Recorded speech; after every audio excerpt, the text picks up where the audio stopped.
back to another mini lecture. This time we're going to talk about the non-striking or non-blocking hand. You see, in modern Taekwondo we usually label each technique into two parts. You have the chamber for a high block, and then you have the block itself. Then you have one non-blocking hand that goes back to the hip, and one blocking hand that goes over your head to block the strike. And in basic punches or punching technique in Taekwondo, you usually also divide it up in a chamber where one hand extends forward towards the target and is pulled back to your hip, while the other hand punches towards the target. So in each instance you seem to have what Motobu called a dead hand, a hand that does nothing. So it's not uncommon to see traditional trained Taekwondo students or even masters who say that in basic technique you do like this, but in real life you keep one hand up and then strike with the other.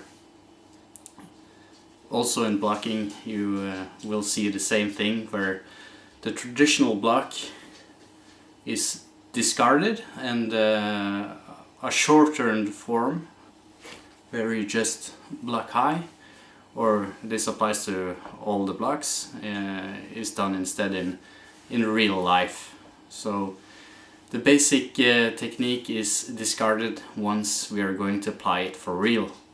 Now it's important to remember, if you look to Britain's crime statistics, that in about 40% of all violent crime you have more than one attacker. So the ability to strike without attaching yourself to the opponent is important.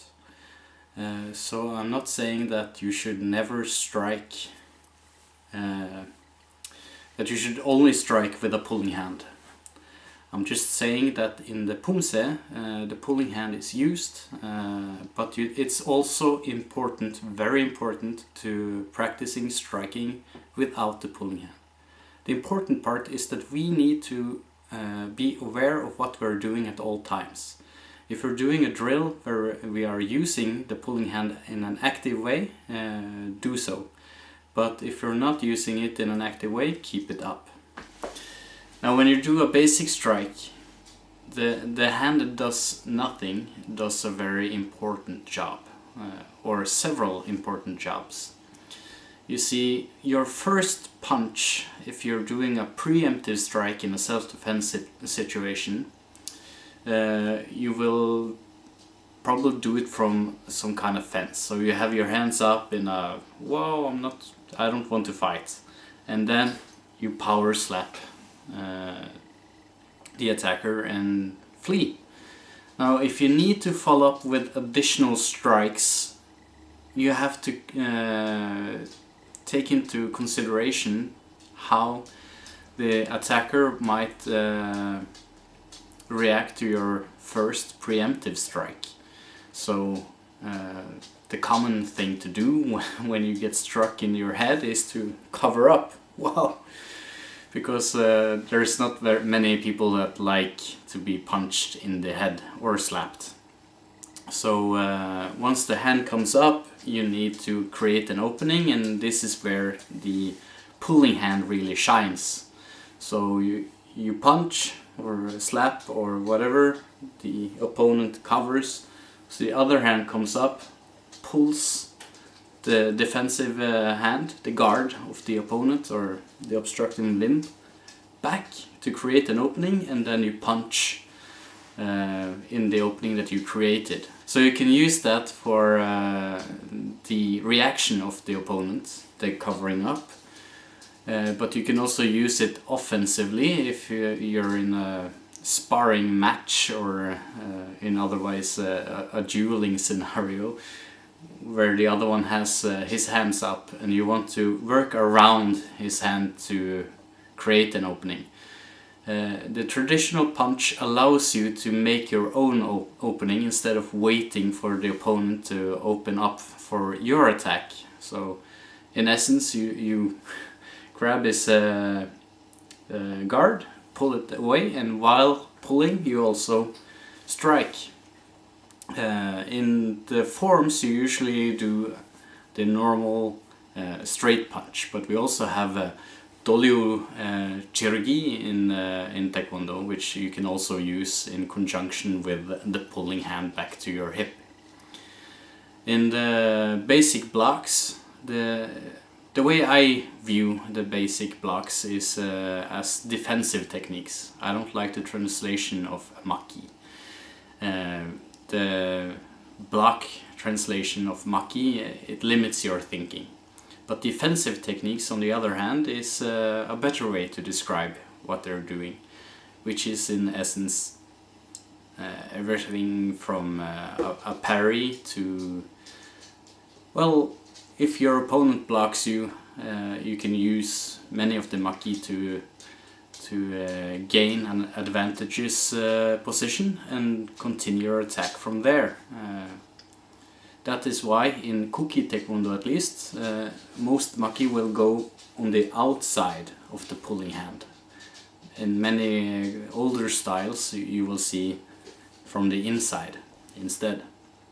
Now, if someone blocks you from the outside in an inward block, you just let him do that. The other hand comes underneath, clears the limb, and then you strike in the opening that you just created. So this works for just about any traditional block you see in Taekwondo.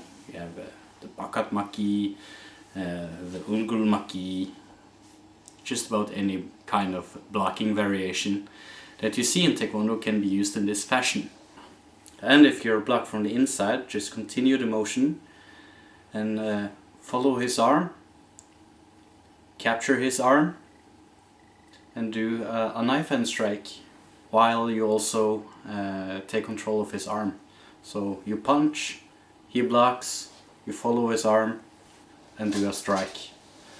And that's the using the Taekwondo motion for a knife hand block. The traditional, or what people today call a karate chamber. You have one hand in front, one hand here, and then you pull one hand back while the other one strikes. And this was also used in Taekwondo. You see it demonstrated in Henry Cho's 1968 book. But today you have a chamber that's very different.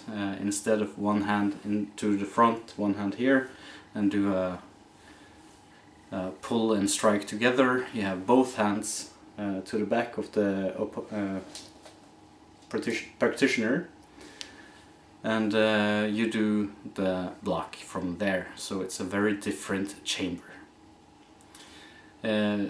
So here you see how the maki techniques can be used to deal with the opponent's actions towards what you're doing. So they're not static blocks, but you can use them as such if you want to. The shortened forms and like these, where you have no chamber, they are effective at certain ranges and before any grab has been done, but they're very long range when compared to how the techniques that the Pumse really demonstrates are done. As for the blocks, or maki techniques, defensive techniques that I like to call them, there are several people out there telling everybody that they have nothing to do with defense. You need defensive techniques, you need techniques that deals with your opponent's limbs. You need to deal with his attacks, and you need to deal with how he reacts to your attacks. So that is what the traditional maki techniques are for me, or how I view them.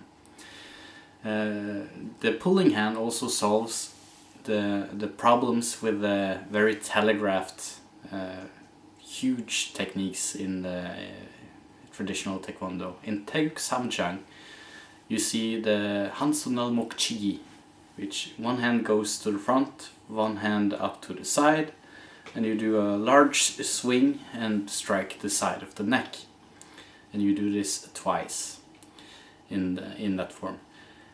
While many people only consider this as a technique, and this hand that goes back to the hip is just a dead hand. So of course when you apply this for real, you have one hand here and you do a large circular motion to deliver the knife hand strike. If you consider the pulling hand, like I said, where one reaches the opponent's hand, drags it out of the way, and then strike his neck, he doesn't have anything to block with, because in the first instance, when you do it from here and you don't apply the pulling hand, all he needs to do is this to defend himself. That's all. But if you remove that possibility, you can deliver the strike. You can also pull him off balance, which means that he will probably not attack you while he is off balance. And you also get more power into your strike, not because you're pulling your hand to your hip, but because you're pulling your opponent into your strike. And that's where I believe that you pull your hand to your hip because then you get more power into your technique comes from. It's a myth. But it's not really a myth, because you're pulling your opponent into your strike.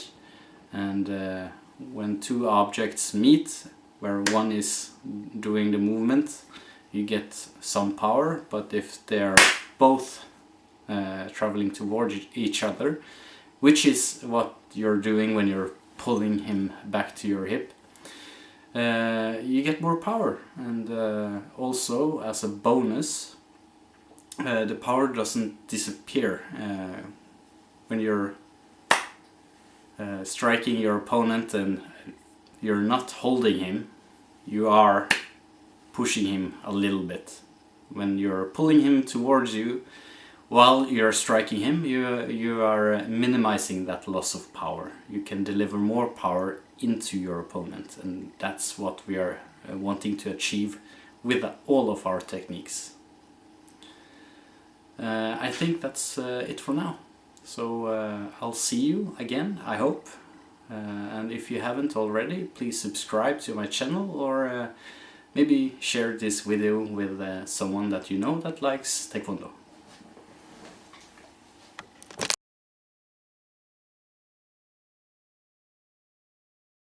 Now, it's important to remember that if you follow the British statistics, now it's important to remember, if you look to Britain with their crime statistics,